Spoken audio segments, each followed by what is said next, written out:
রাজ্য বাজেট ঘোষণার পর রাজ্য সরকারি কর্মচারীদের জন্য যে বড় ঘোষণা করা হয়েছে, অর্থাৎ এতদিন ধরে যে লড়াই, দীর্ঘদিন ধরে বিভিন্ন ইস্যুতে আমরা সংগ্রামী যৌথ মঞ্চের লড়াই বারে বারে দেখেছি।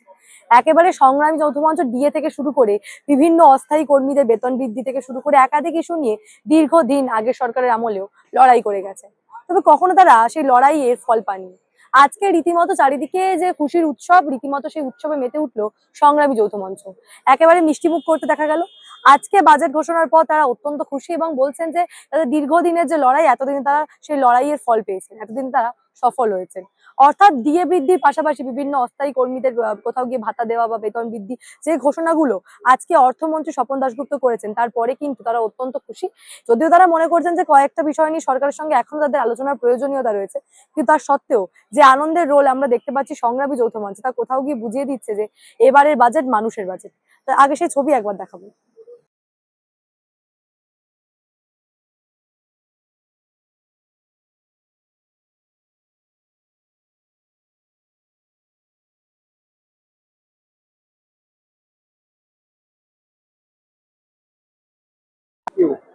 ছবিগুলো আপনারা দেখলেন, রীতিমতো কিন্তু মিষ্টিমুখ করানো হচ্ছে। একেবারে আজকে ভাস্কর ঘোষ যে কথা বলছেন, তিনি দীর্ঘদিন ধরে এই সংগ্রামী যৌথ মঞ্চের পক্ষ থেকে ডিএ সহ একাধিক বিষয় নিয়ে আন্দোলন করছেন। এতদিনে সেই আন্দোলনে জয় হয়েছে। আজকে রাজ্য বাজেটের ডিএ নিয়ে যে বিষয়গুলো দেখা গেল, একেবারে 20% ডিএ বৃদ্ধি করে দেওয়া হলো। এতদিন তারা 18% ডিএ পেতেন, এবারে 20% বৃদ্ধি করে মোট 38% ডিএ তারা পাবে, যা কেন্দ্রীয় সরকারি কর্মচারীদের থেকে মাত্র 22% ফারাক রয়েছে। এতদিন ধরে তারা বারে বারে চেয়েছেন যে কেন্দ্রীয় সরকারি কর্মীরা যে হারে ডিএ পায়, রাজ্য সরকারি কর্মীরাও যেন সেই একই হারে ডিএ পাক। সেই তাদের বক্তব্যের কথা মাথায় রেখে আজকে সরকার যে বাজেট পেশ করেছে, এটা মানুষের সরকার, মানুষের বাজেট, তা একেবারেই প্রমাণিত।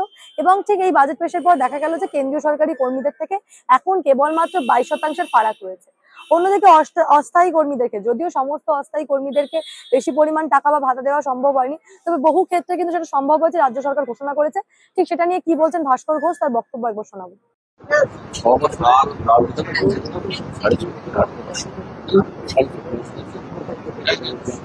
নমস্কার।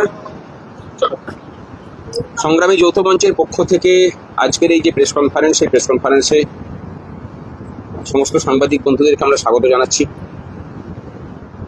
আপনারা জানেন যে পশ্চিমবঙ্গের বুকে একদম প্রথম বলতে গেলে সমস্ত স্তরের কর্মচারীদেরকে ঐক্যবদ্ধ করে সমস্ত দল রাজনীতির ছোঁয়া চেরিয়ে ঐক্যবদ্ধ আন্দোলন প্রতিষ্ঠার ক্ষেত্রে সংগ্রামী যৌথ মঞ্চ যে নজির সৃষ্টি করেছিল এবং একের পর এক আন্দোলন দিয়ে পশ্চিমবঙ্গের বুকে একটা ধারাবাহিকতা প্রদর্শন করে গেছে, সেই লড়াইয়ের স্বীকৃতি স্বরূপ আজকে বিধানসভাতে বাজেট পেশে আমাদের যে দাবিগুলো ছিল, যেমন ধরুন অস্থায়ী কর্মচারীদের বিষয়। আমরা জানি যে সমস্ত স্তরের অস্থায়ী কর্মচারীদেরকে স্বার্থ রক্ষা করা যায়নি, যাদেরকে যায়নি তাদেরকে নিয়ে আমরা আলাদা করে সরকারের দৃষ্টি আকর্ষণ করার চেষ্টা করব এবং আশা করি সেগুলো সমাধান হবে। সকলে হয়তো খুশিও হতেও পারেননি তাতে, সেগুলোকে নিয়ে সরকারের সাথে আলোচনা হবে, কথা হবে।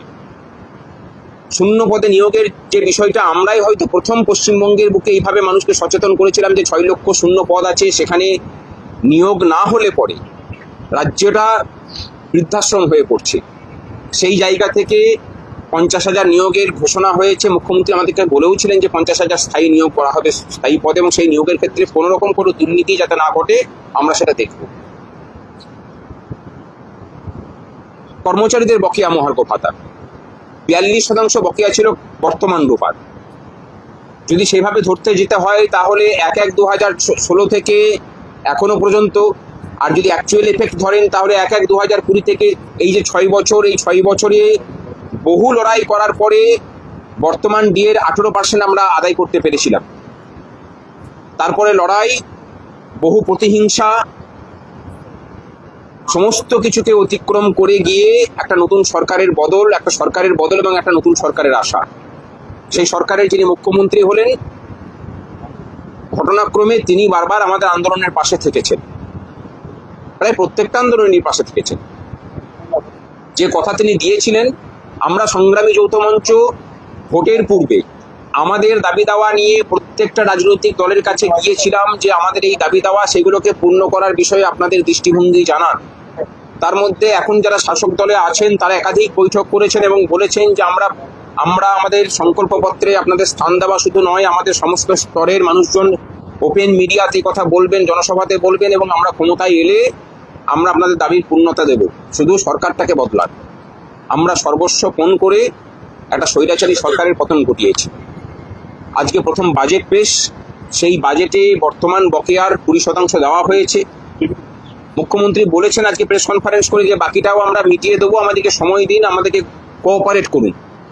প্রচুর দুর্নীতি হয়েছে, সেই দুর্নীতি, প্রাতিষ্ঠানিক দুর্নীতি কথাটাও সংগ্রামী যৌথ মঞ্চই প্রথম বলে এবং এই প্রাতিষ্ঠানিক দুর্নীতির বিরুদ্ধে বিগত 4 বছর ধরে লড়ে যাচ্ছে। 4 তারিখের পর সেই লড়াই আরো তীব্র হয়েছে। মুখ্যমন্ত্রী এই লড়াইয়েও আমাদের সহযোগিতা চেয়েছেন, আমরা করতে প্রস্তুত। আমরা চাই পশ্চিমবঙ্গবাসী সরকারি ডিপার্টমেন্ট থেকে সমস্ত ধরনের দুর্নীতির মুক্ত একটা পরিষেবা পাক।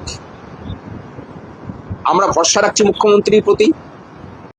অন্যদিকে জানুয়ারির মধ্যে কিন্তু 7ম বেতন পে কমিশন অনুযায়ী কিন্তু বেতন দেওয়া হবে, এমনটা কিন্তু ইতিমধ্যে বিধানসভা সূত্রের খবর।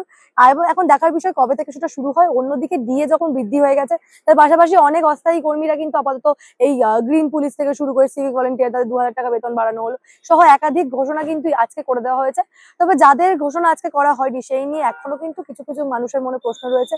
সমস্ত অস্থায়ী কর্মীদেরকে সেই বেতন বা ভাতা দেওয়া সম্ভব হয়নি বর্তমানে দাঁড়িয়ে।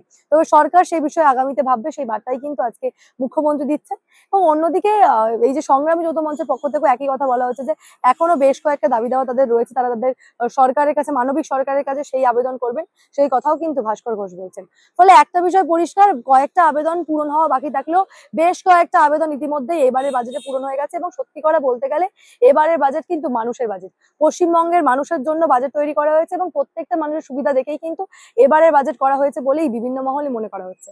আপনারা এই বিষয় নিয়ে কি ভাবছেন? আপনাদের মূল্যবান এবং গুরুত্বপূর্ণ মতামত অবশ্যই জানাবেন দ্য নিউজ বাংলা কমেন্ট সেকশনে এবং দেখে থাকুন দ্য নিউজ বাংলা।